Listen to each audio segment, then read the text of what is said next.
Alright guys, welcome back to another video. Today what I want to talk about is a common misconception and tool that investors are using in order to make a buying or selling decision on a certain stock. Now I've been watching a couple YouTube videos and I came across one that basically uses Google Trends as a way to basically form a buying decision depending on what the search interest for that stock is.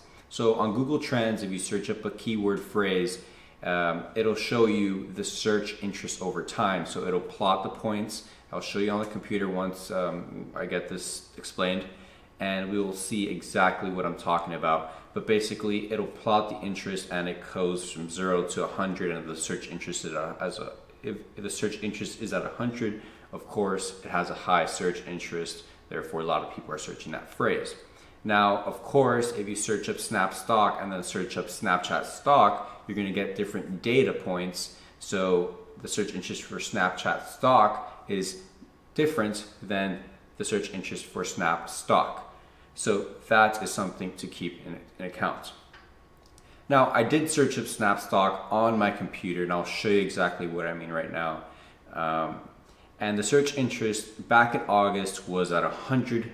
And if you actually go, this is 2019. If you actually go back into the stock chart, into the chart patterns for Snapchat in August, you'll see that it has reached an all-time high. Now, if you came up with a buying decision based on the based on people actually searching the stock, then you'd probably be out of the money and be losing a ton of money, because it would be a great option to short the stock there and a good option to buy the stock at a point where there is low interest. So a way you can use this Google Trends tool to your advantage is that you can actually see where the searches are at the low point of interest and the high point of interest. So would you rather buy a stock that has high search interest or has low search interest, because therefore then in the future there's a news catalyst coming out and it's positive, you have more of a chance for that stock to have a higher search interest in the future, therefore driving prices up as buyers come in, hypothetically. So I'm gonna grab the camera again. I'm not gonna record my screen. I'm just gonna grab my camera and show you what I have here, and then we'll search up different types of stock, and then I'll record my iPhone screen and I'll just put a side-by-side comparison so you can see. Let's get into it. Alright guys, so as you can see on my screen, I have Snap stock pulled up on Google Trends. So if you do not know how to get into this website, I'll link it down in the description, and you could also search up trends.google.com. And basically I searched up Snap stock, which is basically the ticker symbol for Snapchat, and then I put stock on after. Now the search interest here back in August, like I was saying in the video, was at 100. Now I'm going to do a side-by-side comparison so you can see right there. And then it did go down over here, and the search interest all came from California, New York, and all of these. But to basically go back to my example, when you search up Snap stock, it's going to be different if you search up Snapchat stock. So take that into account when doing your research with Google Trends. Snapchat stock. As you can see, the search interests are relatively different if we compare it to Snap stock here.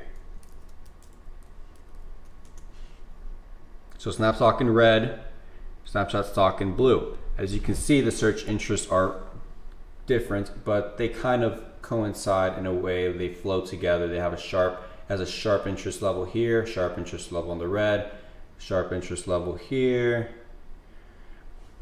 But as you can see, Snap stock is searched up more common. So this is just to prove that you'll get different types of results for different types of keyword phrases, obviously. So another one is Beyond Meat, Beyond stock. And this stock was actually trending.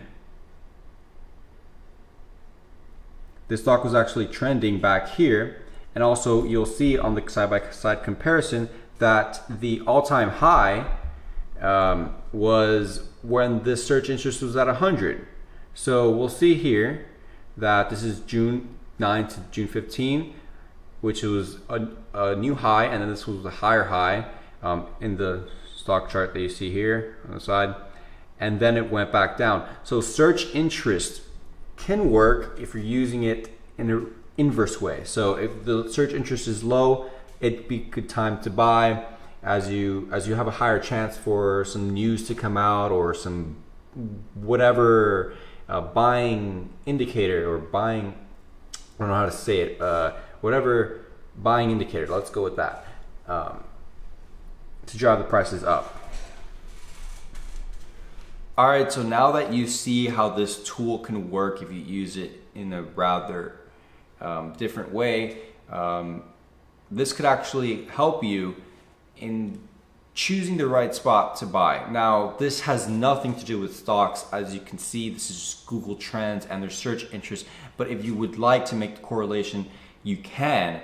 But that's just up to you if you would be willing to risk going with this data as well to back up your buying decision. Now, I would form a buying decision just looking at the technical analysis and then just looking at this as a plus.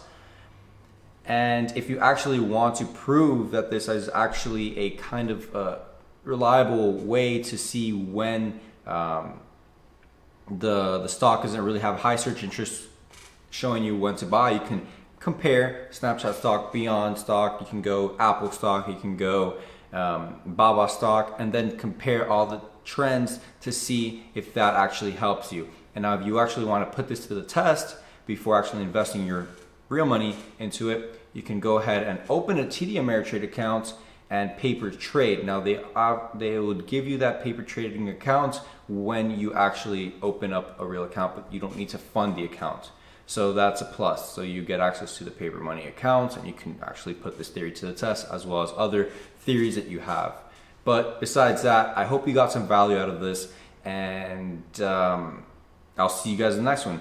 Also, if you guys enjoyed this video, just give this a big thumbs up, subscribe to the channel, and leave me a comment whether you found this valuable or not, or if you have another indicator or type of research analysis that you'd like to share with the community here. Also, last thing, if you would like to join a community full of investors, consider hitting the Discord link in the description. It's a free Discord group. We have real estate investing, we have stock investing, we have luxury watch investing. So if you're into investing in tangible assets that don't really fluctuate like stocks, watches is something that you may want to consider. And also if you'd like a long-term play, real estate is another thing that you want to consider. And all of that, you can interact with all of those members in that group, which is awesome. It's always a plus. But besides that, I'll see you guys in the next one. Thank you for watching. Peace.